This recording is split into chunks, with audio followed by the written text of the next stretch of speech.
Malamig lahat ko yan. Malamig. Sa viral video sa social media, walang pakundang hinawakan ng isang customer ang mga panindang siopaw ng isang convenience store. Malamig. Hindi pala siya pwede. Sunod naman niyang pinuntirya ang mga nakadisplay na hotdog. Malamig yung hotdog. Hindi ko kasing ganyan. Pinuna ng mga netizen ang kanyang ginawa. Komento ng ilan, maaaring magdulot ng peligro sa kalusugan ang ginawa ng customer. Paano na lang daw kung may ibang customer na nagkasakit?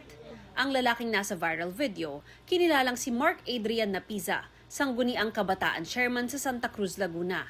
Sa kanyang Facebook account, inamin niyang hindi nararapat ang ikinilos niya sa video, na ani ay biro lang bilang video content kasama ng mga kaibigan. Sinabi niyang wala siyang masamang intensyon. Alam niya aniyang hindi ito tamang asal, lalo't dapat mas mataas na pamantayan ng pag-uugali ang inaasahan sa kanya bilang lingkod bayan. Dagdag pa niya, binili niya lahat ng nahawakan niyang siopaw at hotdog.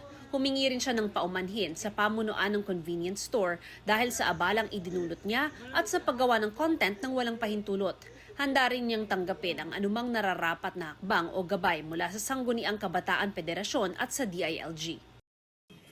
Hindi ito ang unang pagkakataon na may influencer o content creator na nakaabala sa publiko o gumawa ng delikadong for the content. Sa inilatag na Code of Ethics and Standards ng grupong Creator and Influencer Council of the Philippines na binubuo ng mga content creator at influencer, inaatasan ang mga miyembro na magkaroon ng integridad.